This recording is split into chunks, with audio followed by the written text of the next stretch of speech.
Page 64, Auld Lang Syne.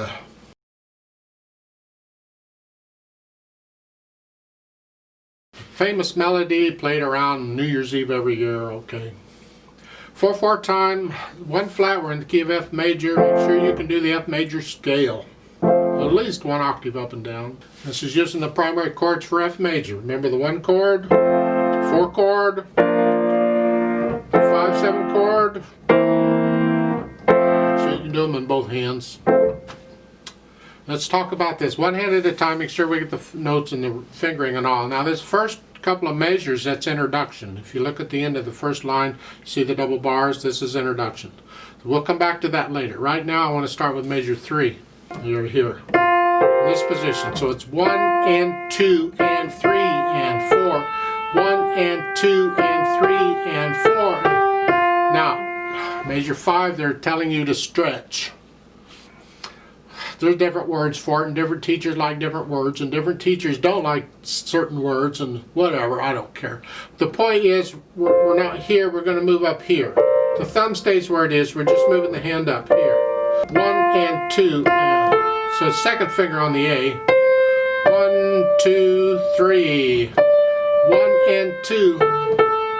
See, all that time your thumb needed to stay on the F. And then you can come back down.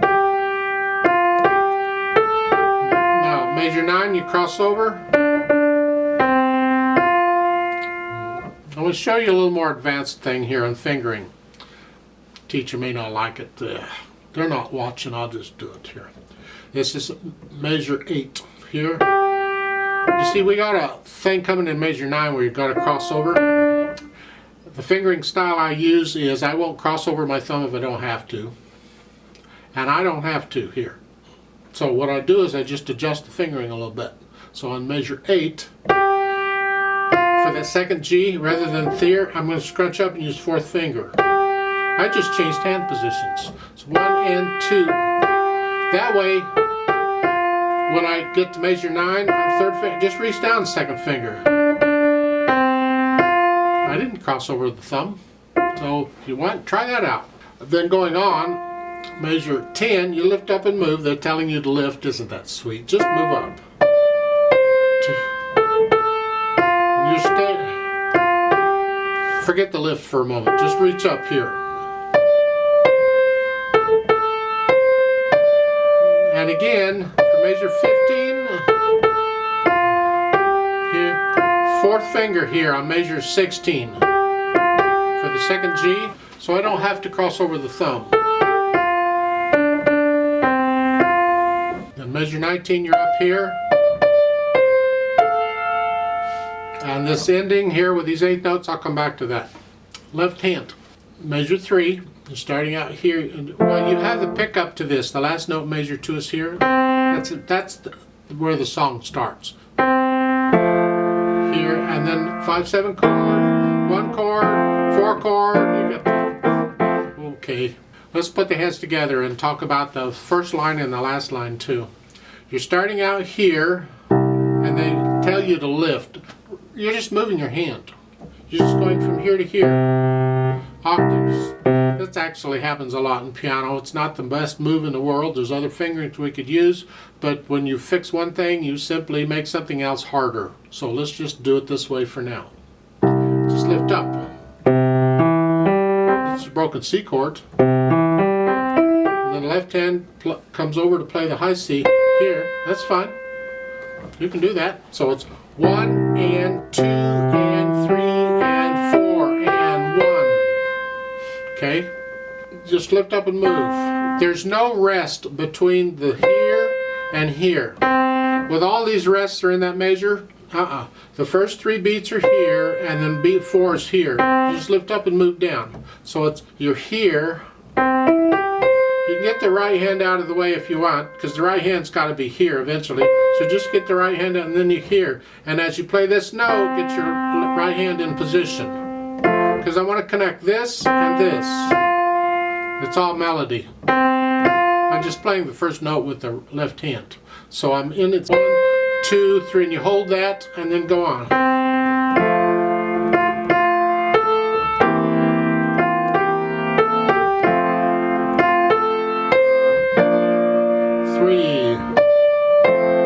go work out the whole thing that way. Let's go over here to measure 19. You're here. And now we have the 1 chord, and it's an arpeggiated chord going all the way up. It's these notes, and these notes. It's this chord, this chord, this chord, this chord, and that note. That's a high, high F. It's 3 ledger lines above the staff. 2 ledger lines is a C, you should know that. 3 ledger lines is an E, and that's right above that ledger line makes it an F. All right. So we have the F chord, and it's broken. It's just 1, 2, 3.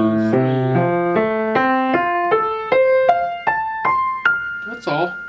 However fast you're going, that's how fast you do it. Connect them all. You see, with the stems going every which direction, it gets confusing. However, most publishers, well, many publishers, not all, but when you're using both hands in the staffs like this, and you don't know which hand is doing what where, they will try and help you out many times, not all, by indicating which hand should play the notes by the stems of the notes. So when the stems go down, it's left hand, and when the stems go up, it's right hand. You can't rely on that all the time, but in many cases you can. So that's why these stems are going this way, because normally at this beginning with these notes way down here, those stems should be going up here, but they made them go down to indicate left hand. Now the right hand gets the notes with the stems going up, and then the left hand gets the next one, stems going down, and then the right hand again going up, and then the left hand gets the last one, stem going down. And that's why the stems are going every which direction. That's why. Because the hands are going every which direction. It's only fair. Right. Okay. Then we can add the articulation, which really isn't any. You got slurs. Well. And then just slur. Connect it. These chords, just connect the left hand as best you can.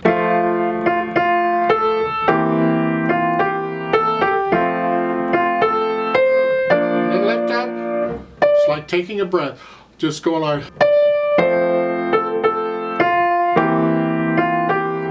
Lift up both hands. Is this new? Lift up. Lift up. That's where the lift is. Between the slurs. The left hands keep down. It's a whole note. So I'm trying to connect the left hand as best I can, but the right hand's lifting with the slurs.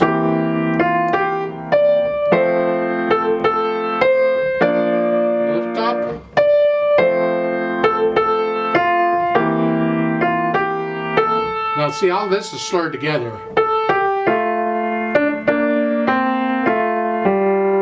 Lift up, and then connect all these eighth notes. Measure 20. You can't hold that down for a full beat and a half, because you got to get your left hand down, or right hand down here. So just hold it down for maybe a quarter note worth, because you got to be there in time. Connect all those together. Then the dynamics, well, it's loud at the beginning. I mean, keep in mind if it's a New Year's Eve party that they're having, by the time midnight rolls around, everybody's in the mood, including me, if you haven't fallen asleep yet. And this is kind of a really celebratory, happy song or sad song, or it's a, I don't know, I'm usually too drunk to know the difference. It's, and then come down moderately loud for the melody. These chords got to be soft. Can you do that loud, moderately loud? Soft.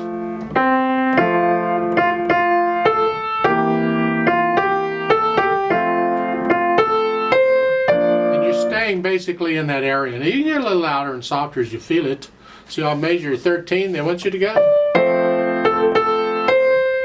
Now you go up to loud. The left hand can come up to about a moderately soft to moderately loud in that area. Just keep it down.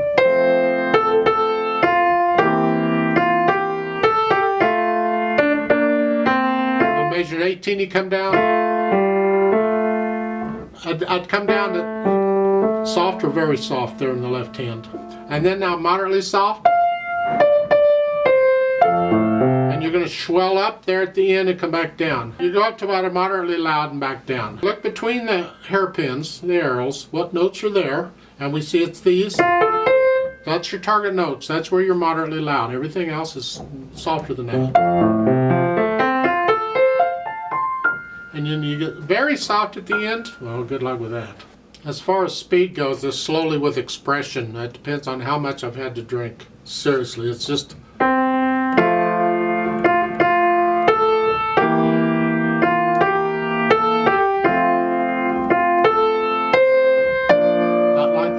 That's a fairly slow piece. It's where you're thinking about all the wonderful things that have happened. You're saying goodbye to them and looking forward to all the new adventures that are coming up. Welcome to 2020. In case you're wondering, I'm filming this particular lesson in the middle of the pandemic thing, which is why I look so fabulous. You think it's wonderful? Now they've added pedal. Well, you don't need pedal on it, although it'd be nice to connect these chords in the left hand. So let's talk about the pedal. The beginning, I'm going to push the note down first and then the pedal. I'm going to use syncopated or legato pedaling throughout for the most part. So it's here. I'm going to leave the pedal down, change it on measure 3 after I play the notes. And I'm going to lift it up on measure 4 after I play the notes. And I don't use pedal there because I don't want to smear this. And then next measure, put it down after you play the notes. Change it. Now if you want to hear the phrasing, you have to lift the pedal up with the right hand on measure 6. And you don't need to pedal that beat. Then go up.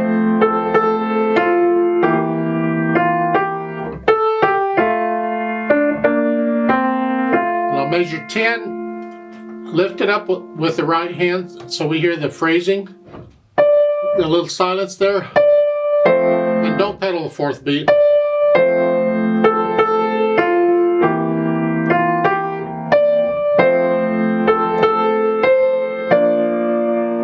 Now it'd be nice in measure 12 and 13 to connect the left hand. To do that I have to use the pedal. But I'm only pedaling just for the moment it takes to change chords. Here, I'm only pedaling right before I change chords.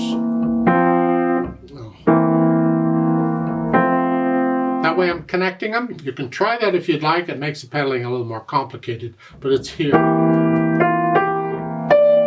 And right there, right after I play that, I will pedal and then lift it up or change the pedal on the next measure. So again, here. That way I'm connecting the chords, and I like that.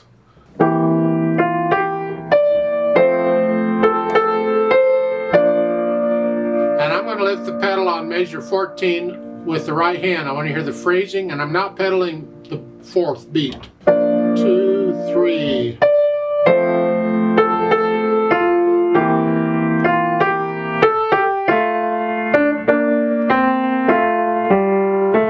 Measure 18 at the end, I don't pedal that. Just leave you don't need the pedal. You can have silence there. This last line is a coda. It's like an introduction, but at the other end of the piece. It's a coda. It's just the piece ended at measure 18. We're over right there. The rest of this is just a tag on the end. And you can pedal it like it's showing. I don't like pedaling measure 19. Because it smears it up. I like to keep it clean and then pedal that.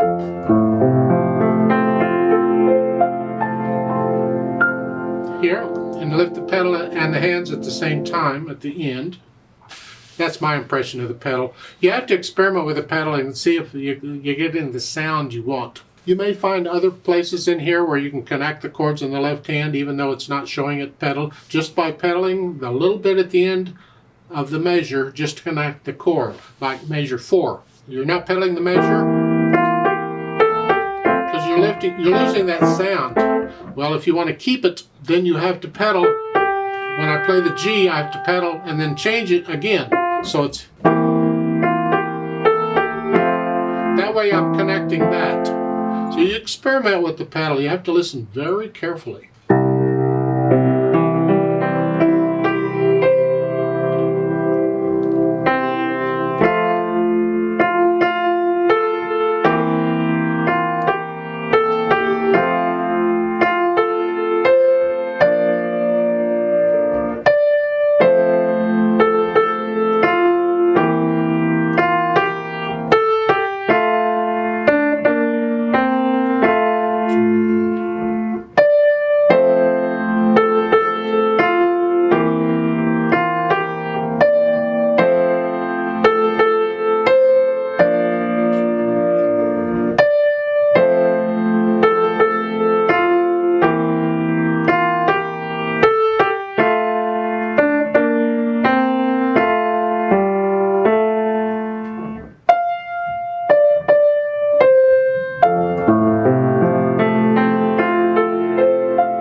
I'd like to play this with you very slowly to check the notes and the rhythms and all.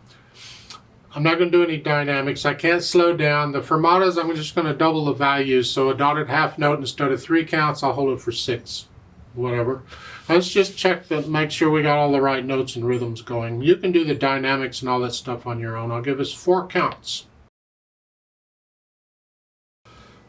1, 2, ready and go, and 1 and 2. 1, 2, 3, hold, 2, go on.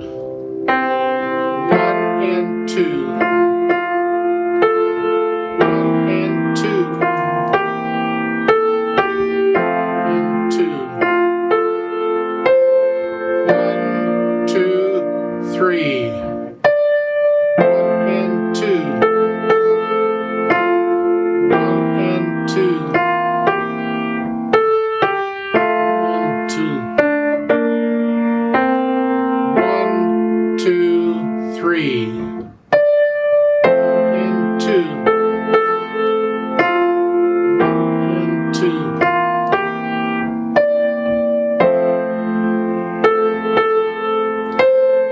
1, 2, 3.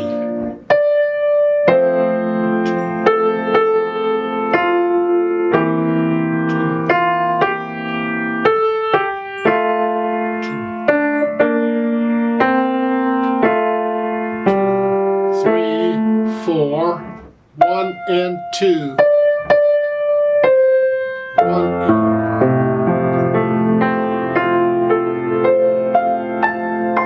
1, 2, hold, 2, off. Now there's a duet at the bottom of the pages here. I'd like to do that and have you play what you just played. You can play it exactly where it's written, that's fine, because the duet part's way down here. It's going to sound great, you know it is. The duet doesn't have anything in the first 2 measures for your introduction, and it doesn't have anything in the last 3 measures for your coda. I'm just going to kind of play something to keep the beat, so you can tell we got to stay together. So I'll give us 4 counts, and let's play this together slowly. I'll go a little faster than we did, but you get the idea, I hope. So go ahead and get ready, and here we go. 1, 2, ready and go, and 1 and 2. 1, 2, 3, hold, 2, go on.